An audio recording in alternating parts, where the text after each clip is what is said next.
Welcome back to the Catrice Root Show. As you can see, I finally got my hair done after quarantine. It's been a long time. We cut it short. And I guess try something different, I guess. I'm feeling it. I'm feeling it. Feeling it. We are here today. Welcome to the Catrice Root Show. We are here today interviewing Mr. Darkeye. He is the owner he is a record label CEO. He is a Christian hip hop artist. And he is here to tell you his story of how he was inspired to become a Christian hip hop artist and what he did before he owned his own record label and before he became a Christian hip hop artist. So, without further ado,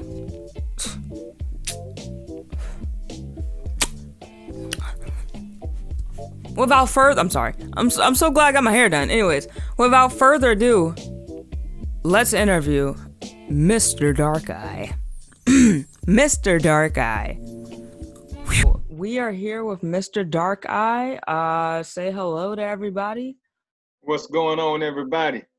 Yo, so just want to first of all, just start off with the basic, what's your real name, where you're from, and how old are you? Okay, we're getting into it then. Yeah.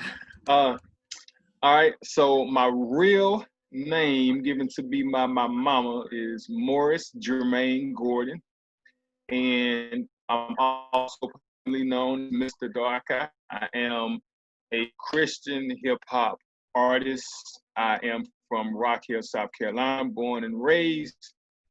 You don't know where that's at. We're about 25, 30 minutes outside of Charlotte, North Carolina. And I am currently 38 years old. I'll be 39 May 31st, actually. So I'm about 11 days away from my B-Day. Awesome. So, happy early birthday. Yeah, Gemini season. Mm-hmm. Yep. Mm-hmm. All right. So with that being said, first of all, I want to know, what inspired you to give yourself the name Mr. Darkeye? Well, that name came from, I started out as Morris G. Mm-hmm. That was my rap name when I first started out. And one day, I'm writing some songs, and the name Darkeye came from a rap that I wrote. It was me referencing my third eye. To dark eye. It was just I think I was just trying to kind of dig deep into my deepest, darkest thoughts came from my mind and all of that kind of stuff. I think it was some kind of reference to that. But I don't know, it just kind of stuck after that, and then I added the Mista on there as just like a reference of respect, and it just stayed there, and by the way, I own the legal trademark to that name now, so legally, my real name is also Mr. Darkeye. Wow. Okay, that's freaking dope. And so with Christian hip hop music, have you always done Christian hip hop music, or did you kind of lean into it, and also what inspired you to start doing Christian hip hop music?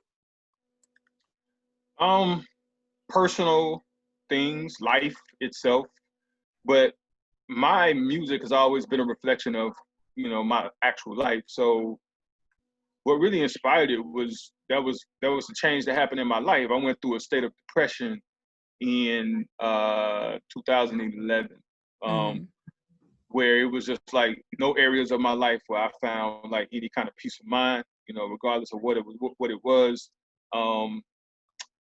So ultimately, I found myself in desperate need of some kind of change, and growing up in church and being around praying grandmothers and my parents and everybody, it was just all right, you done tried everything. You done tried alcohol. You tried drugs. You've tried leaning on your friends for peace of mind and happiness, and you tried everything except God. So it was just a matter of a desperate need for peace of mind, and and that's what happened in 2011. And I spent about 2 years just building a relationship with God and just kind of figuring out what my life was supposed to be according to Him.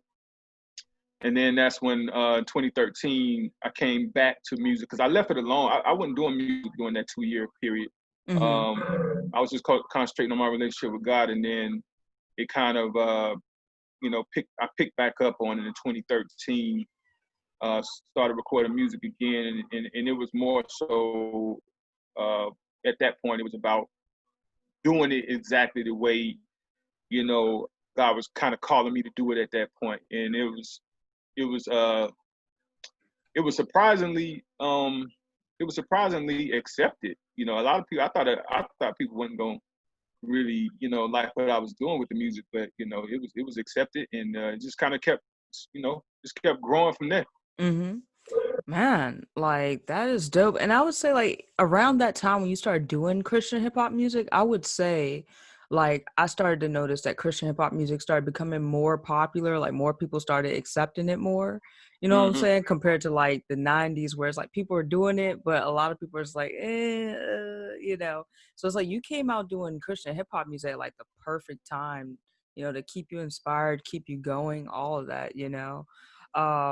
And with that being said, outside of Christian hip hop, just what are some other things you're involved in? I know you have your podcast. Thank you for playing my dad's song on your podcast, maybe like a year or so ago.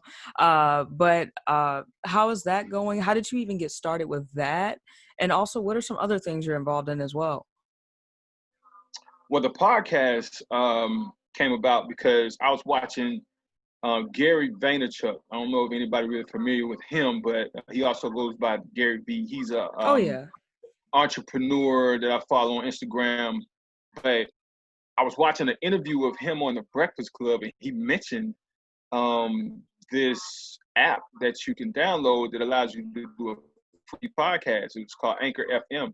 And I was like, man, that's really cool that you could just use your smartphone to do a podcast. So,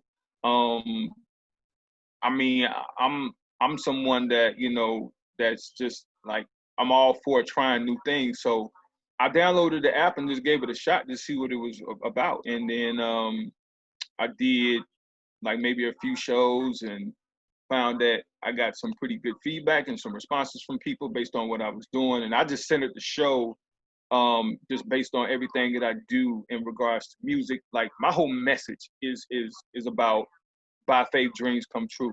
I really do believe that that faith is a key essential tool that we can use to connect ourselves with the things that we are hoping to achieve in life. So that's what everything about what I do is about. So even on my podcast, it's daily motivation to trust God and live your dreams. So I'm just on that, just kind of, sharing different ways to keep people inspired and motivated in the show. And just kind of sharing different personal things about myself that I go through to keep myself motivated, and just doing it that way. So it's been a great experience. I've been doing that for about 2 years now. So you can catch it on. You can look it up on Spotify and Apple Podcasts, and I think some other podcast sites that streams podcasts. But I'm just knowing that it's definitely on Spotify and Apple Podcasts. But yeah, but I got that going on, and I also I'm a consultant and artist development coach for independent artists in my area. I've been doing that for about 4 years now.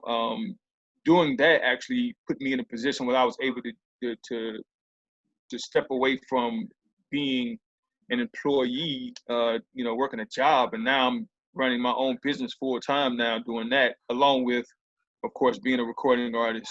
So, yeah, I've been doing that, past 4 years now, and I'm currently in the process of opening up my own recording studio down here in Rock Hill, South Carolina, just trying to work out all of the the things that need to be worked out when you pick out your location and trying to get things done in regards to that. So yeah, we just basically just narrowing things down. But that's Mm-hmm. pretty much what I got going on right now. And I just released a new single. I think it was like last month. I released a new song called "Don't Be Mad," featuring Lade Lucci and Which is Jan really Bernicki. good. So yeah, thank you, appreciate that. So yeah, I just released that, and my artist on my label, Kimberly Latoya, she is about to release a new single next month. So, and we're working on a new project of hers currently, and I'm working on some new projects with some other artists that I have as my clients with artist development. So I got a lot going on, but I love it all though. Hey, I mean, at least you're staying busy with positive things. And honestly, with the label, I didn't even know like you were like you have that going on for you. So like, how did you get started with that, you know? Yeah, that was a dream of mine going all the way back to 2000. Mm-hmm. My brother and I actually attempted to do business together. And basically, before I was New Soul, I was actually Dark Soul. Mm-hmm. Yeah, Wow. with my brother, it was Dark Soul. Me and my brother, we was trying to get that going, but you know, family and business. You know what I'm saying? I think I could pretty much just kind of sum it up with that. It was just a situation where we could never really get on the same page. Um, Mm-hmm. so eventually that kind of came to an end. But we was definitely trying to get some stuff going, but it didn't work out. So by the time that came to an end, and that's when I kind of went through my spiel of making the transition from being, secular hip hop artist to doing Christian hip hop. So by the time I came back to doing music in 2013, after that kind of 2 year hiatus, that's when it went from dark soul to new soul.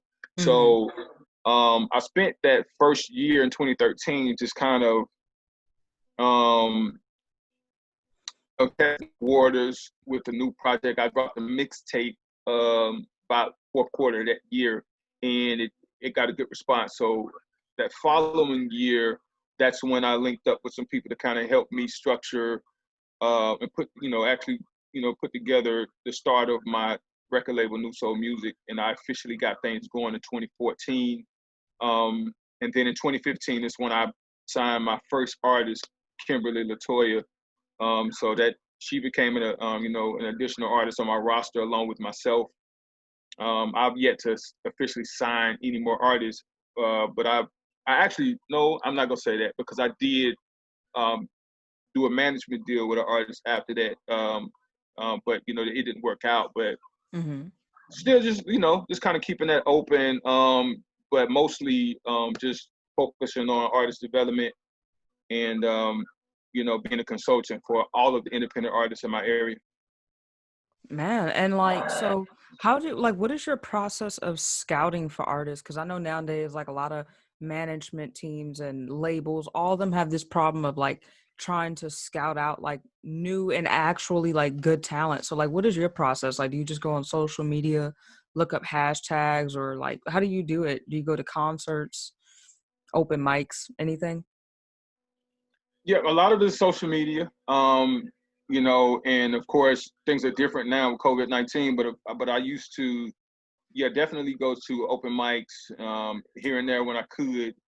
But mostly since 2014, all of the activity and everything I've done, and word of mouth, it's gotten out there to the point where a lot of artists have heard about what I do, and I get a lot of submissions. I get a lot of artists sending me things, sending me music, so that kind of helps, with me being able to kind of know what's out there and what's going on. I get a lot of submissions, and what's really crazy is I get artists submitting music and contacting me from Africa. Like I get a lot of artists contacting me from Africa. It's crazy. I don't even know how so many of them even know about what I do. I mean, it's crazy, but that's one of the things that's confirmed it for me that independent artists have it so hard that it's a global thing. It ain't Mm-hmm. just here in the U.S. It's everywhere. So that's one of the things that drives my business model in regards to creating a business that focuses on both production and management, because most studios or anywhere that any artist can go to create music only pretty much concentrates on the production side of it and not so much of the management, because most artists can make the music, but they don't know what to do with it after the music is done. Exactly. Exactly. And Yeah. so like say like you have your artists go through like BMI and ASCAP, like you teach them all this type of stuff as a, like even me, like I just learned about this stuff like last Yeah. year and I've been doing music for like 10 years almost. So I'm Mhm. like, what? So like do you have your artists doing all that as well? Like just royalties with BMI, ASCAP, teach them all that? Yeah, absolutely. Music publishing is the most important thing about the music business, and it's also the most complicated. And Mm-hmm. because once you start kind of really trying to explain that to artists, it's something that a lot of them be like, I had no idea. They don't know a whole lot about music publishing. Mm-hmm. Um, but music publishing is basically, you know, um, the ownership of your music and you being able to call the shots with it. It's really equity. It's what you own, the equity that you own within your music. And um a lot of artists don't realize that's a lifetime value that you have. And record companies and publishing companies, they know that Mm-hmm. when you coming in, they know that your publishing, your songs that you write is very valuable. And that's the reason why they put you in these 10-year contracts and give you this large lump sum of a large lump Mm-hmm. sum of money, and put you in these 10-year contracts where you locked in. And that money that you get up front is all you're going to see for the next 10 years. And you can't go and do business nowhere else. You just have to continue to make music for them, and until your contract is up. But the entire time you're in debt. That's pretty Mm-hmm. much what it is. You're in debt. So um, it's very important for artists. I always tell artists to think like entrepreneurs and business owners. Because if you're just thinking like it's all about just making music, then they're going to take it. People are going to take advantage of it, even on a smaller level. Mm-hmm. When you're dealing with local independent um, publishing and labels and companies like that, like even on a smaller level, you even got to be careful about what's in the four corners of those contracts, because even with that, you can easily sign over ownership of all your stuff to them, and not even know that that's what you've done. Mm-hmm. Man. And kind of going back to the Christian hip hop side of things, like Mm-hmm. who were some artists that inspired you to start doing Christian hip hop artists, or not even really even inspired you, but say like once you had already gotten into Christian hip hop, like who were some artists that you really could vibe with and really listen to and stuff? My introduction to Christian hip hop music was Lecrae. Mm-hmm. His church clothes mixtape.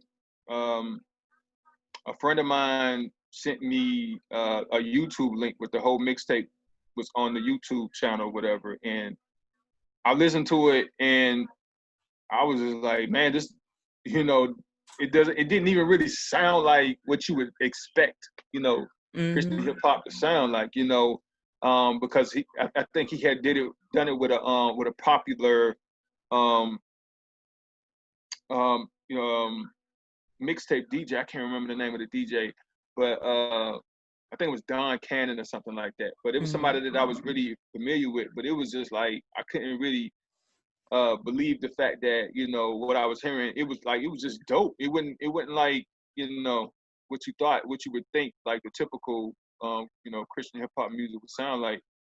And from there, I got from Lecrae, I got introduced to the whole like 116 clique that he has, that he's affiliated with, Mm-hmm. and listen to a lot of those other artists um, on that squad. So it was like from there. I found myself to be really inspired by that, but it was it was really a combination of listening to those guys and still going back to my roots of the artists that influenced me back in the day that I grew up on, like LL Cool J and Nas and Run DMC, and like it was just a combination of listening to what I was introduced to with the Cray and everybody that he's affiliated with, and just music in general. Like, you know, I'm just a person that just love music, so I'm inspired by so many different things. Right. Yeah. And just a little bit more of a fun fact. I'm glad that you mentioned like LL Cool J and stuff like that, because I was actually about to say, as a fun fact question, what is your favorite era of just music in general? It can range from hip hop to whatever. Like, what's your favorite decade of music overall? 90s. Yeah, everybody says that. Man, I mean, if I had to pick another one after, another one, it would probably be like early 2000s when like when well, 90, yeah, I'm gonna say coming out of 99 into early 2000s, when like DMX really hit the scene with the Rough Riders, and Mm-hmm. like, yeah, that was really, hip hop was still in a good place then, I believe. But It the was. 90s, man, the 90s for me, like, you had classic albums dropped in the 90s that's unforgettable, like, The Chronic, man, you got Outkast, came out, Southern Playalistic, man, you got Snoop Dogg with Doggy Style. You got Ready to Die. Like, I keep Man. going. You know what I'm saying? Like, there's just so much stuff that came out in the '90s that just like classic albums. Just amazing. Right. And low key, like with the 90s, it's like the early, mid, and late 90s. It's like you would think all of that was like three separate decades or something, because it was like the music had changed so much within those 3 points of the 90s, and all of it was good in its own way. Like early 90s, you had Tribe Called Quest, mid Yeah. 90s, you had Outkast, late 90s, like you said, you had DMX, like late 90s, early 2000s. It's like it's Hmm. all of it was just, I don't even know how to explain it. It was like a magical time with music during that time though. Absolutely. Absolutely. And I think the change happened when Atlanta really started to really, Mm-hmm. just emerge and come out of nowhere. Lil Jon and the East Side Boys, they coined their signature sound with crunk music, and for me, like, when that happened, I wasn't knocking it. It was just like, I didn't think it was appropriate music for, like, like, I'm thinking like that's for the club. Like, Right. who want to sit around and vibe to that? Like, you can't vibe to that. Like, you know what Mm-hmm. I'm saying? Like, I was thinking like leave that in the club. I don't want to ride around listening to that. I don't, you know what I mean? Like, that ain't my thing. Like, that was my mindset. But everybody just kind of just jumped on that train, man. And I ain't really get it. Yeah, like say like even Master P with like a lot of his well-known songs, Lil Jon, all of them, that crunk style, like I can't really see somebody driving in the car doing like just doing everything, you know what I'm saying? But like I Yeah, yeah, mean, to each its own, I guess. It was still dope music, but it's like you said, it's just a certain time and place for like certain yeah, feelings of music or genres of music or whatever, yeah, you know. yeah. But Absolutely. last thing I was gonna ask was, I always like to leave out the interview with, what are some things you would tell up and coming artists, like any advice you would share with up and coming artists or just content creators, uh just that like to entertain people. What are some of your advice? Um, First things first, like I say, I would definitely start with understanding that it's not just about making music.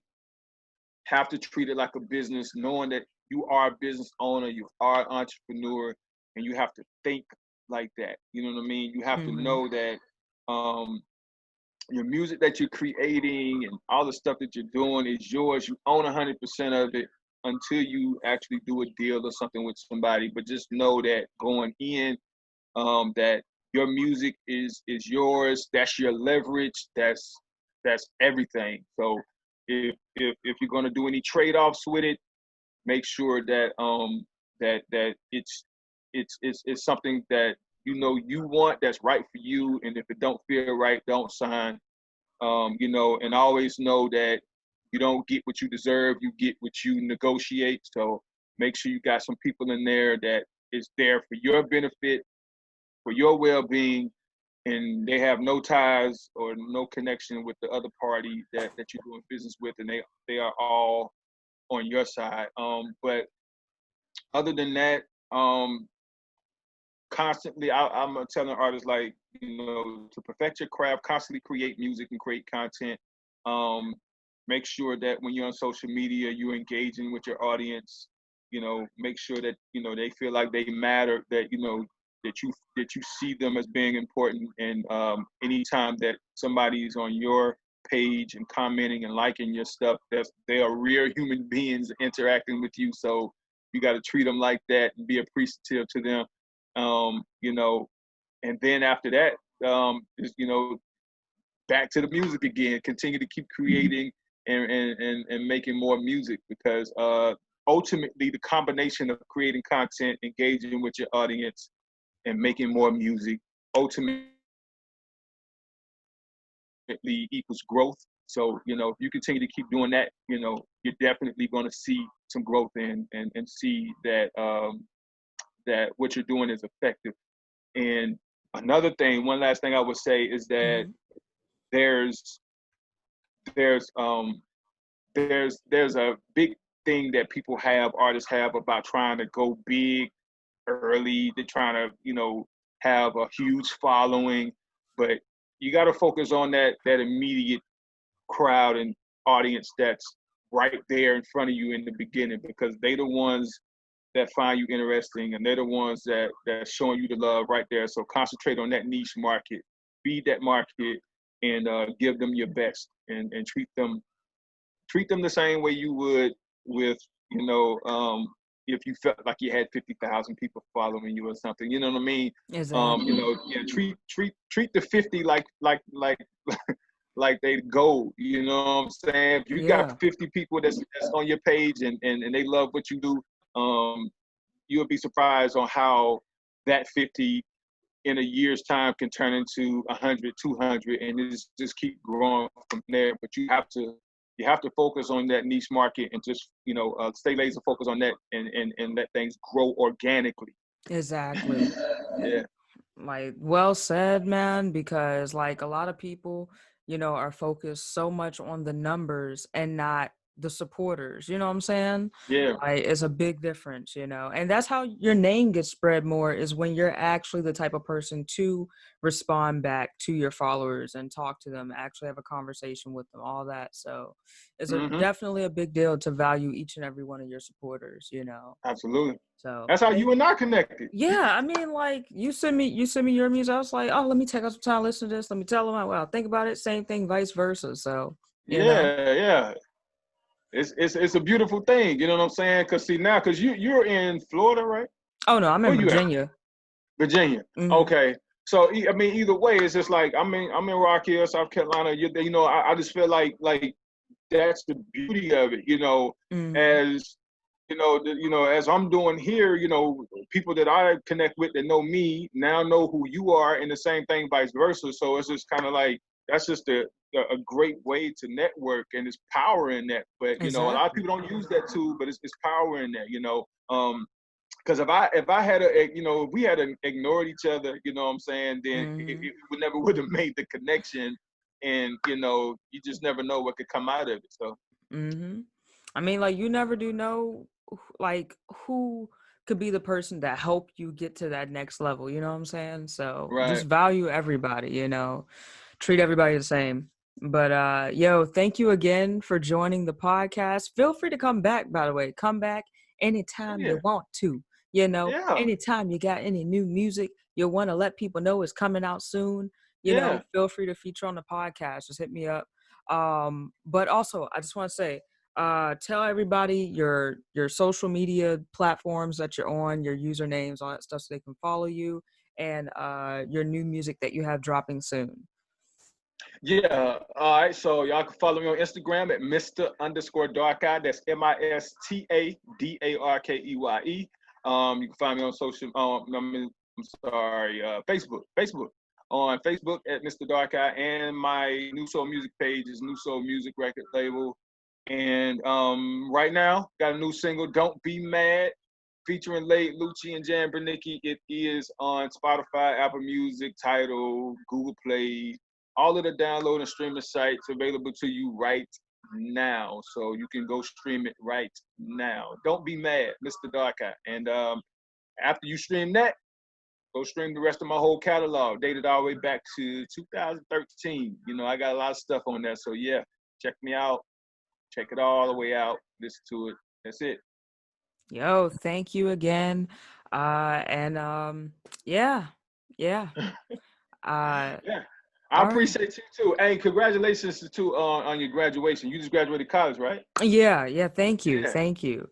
Yo, well, I'm gonna close this out in the second half of this video. I'm gonna play the song "Don't Be Mad" in the video, by the way, like after this interview. So, yeah, and then also I'll put it in the description down below. But thank you again for joining the interview. Like I said, feel free to hit me up. Just be like, "Hey, Catrice, want to promote another single or something?" Yeah. Do a podcast. I have to get my artists on here. Yes, please. Yeah, that was another thing I was about to say. Please, if you have any artists or just content creators that you need promoted, please send them my way to feature on the podcast. I'll do that. Definitely, I'll take care of you. I got you. Dope. Thank you, man. All right. Peace. All right. Bye. All right.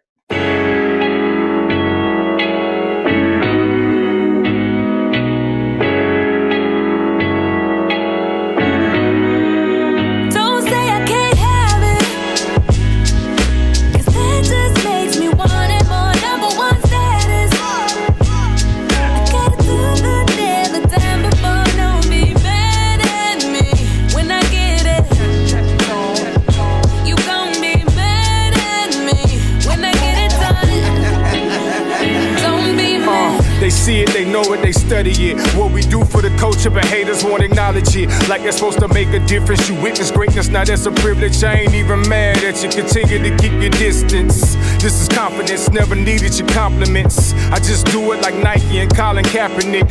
Handle my business on the low, no announcements. Until my money is made and I'm counting it. I ain't bragging about it, I just protect and provide. Never waste a dime. Unnecessary shit for sinking, you the reason why. I ain't surprised, you like a kid with a crayon, homie, you out of line. Look, we got different goals. You just an employee if the work doesn't get done when you sit at home. I'm a boss, I sign checks for payroll. My dreams came true, cause to God I'm faithful. Don't say I can't have it, cause that just makes me want it more. Number one status, I gotta do the day, the time before. Don't be mad at me when I get it. You gon' be mad at me when I get it done. Don't be mad. Yeah, they don't believe you till your plans is proven. Like I ain't been saying the whole time. I know what I'm doing, but they don't listen. That's probably why they stuck in position. What I'm cooking, smelling exquisite, got them peeking in my kitchen. I'm on a mission, you notice the transition. Moving forward is my only direction, or going backwards. Thought about it, but I decided being misguided by the blinded, trying to put my dreams in prison. I can do without it. Under pressure, I won't fold, I hold my position. No need to introduce him. You ain't gotta say his name, it's already mentioned. My name be in rooms that my feet ain't even entered. Yeah, raw footage, no filter. Remember, I was doing this before Instagram, Facebook, Twitter. I don't live off other people's opinion, nah. Only God and my ambition, man, listen. Cause that just makes me want it more. Number one status, I gotta do the day, the time before. Don't be mad at me when I get it. You gon' be mad at me when I get it done. Don't be mad. As I sit and reminisce of how I got here, this my year, let's be clear. Wasn't supposed to be here, but the higher power that be had other plans for me. I'm triumphant, sound the trumpets never meant to defeat. I move mountains with my K-I-N-G, there's only one as fly as me. I'm not basic, I face hatred with a positive vibe. My eyes, body, and mind's aligned with some spiritual ties. You can't read between the lines of what is etched in stone. You can't mention your top 5 unless you mention my own. Something like the Holy Ghost that soaks your soul and bones. I'm electric, plus connected like your cellular phone. Network, I'm branded lyrical gun. You can't move me, lay Lucci, alias the ward against all law. The sex has always been in the car, and heir to the Lord of Lords. Of course you hate this hard. Don't say I can't have it, 'cause that just makes me want it more. Number one status. I gotta do the never done before. Don't be mad at me when I get it. You gon' be mad at me when I get it done. Don't be mad. So, how did you guys like the interview? I hope you guys enjoyed it. I hope you guys learned something from it. I'm glad I got to talk to somebody like him that's more informed about getting your music rights and royalties. That's very important. If you are an artist out there, listen to me. If you are an artist out there, you better go to BMI and you better sign up to get your music registered through them and start getting your royalties today. I actually got approved for mine. So like a few weeks ago through BMI, I applied for like maybe a month ago. But a few weeks ago I finally got approved, so I can register all of my songs that aren't sampled, obviously, unless if I do a sample clearance. But anyways, that aren't sampled, and are either songs I just write or whatever, and I can get them registered through BMI. So what's up? You know what I'm saying? I'm a real artist now. What? You got to keep this legacy going on. Like Sam Cooke, he brought it to a lot of mainstream artists' attention. If y'all don't know who Sam Cooke is, he's that dude that sang "I Was Born by the River" in a tent or something, and "A Change Gonna Come." That's the name of the song. So it's weird. My generation, they just know "I was born by the river in a tent" or something like that. So if you know that, then you know who I'm talking about. But anyways, he's a very important man. That's the point of this. He's a very important man because he was like ahead of his time. Like this dude low-key started streaming services before streaming services was ever even thought about. So, he was the one that brought it to a lot of artists' attention. Like, look, y'all gotta learn how to own your own music rights because these record labels are like ripping y'all off. They scamming y'all, you know what I'm saying? And to see people like, Mr. Darkeye, doing the same thing that Sam Cooke was doing, like owning his own record label and educating his artists on owning your own rights. That's a powerful thing because that's the same thing that Sam Cooke was doing. He owned his own record label and was all the artists that he managed. He was like, he had almost all of them owning the rights to their music. So it's very important whether if you're an independent artist or if you're under a label, figure out the way on how to register your music through BMI or ASCAP. Yes. All right, bro. Thank you guys for watching. Go and check out Mr. Darkeye. Sorry, I don't know why I'm speaking like this. Anyways, go and check out Mr. Darkeye. All this stuff will be in the description down below. And I just want to talk about, before I go, everything that's going on in this country with the protesting and the riots.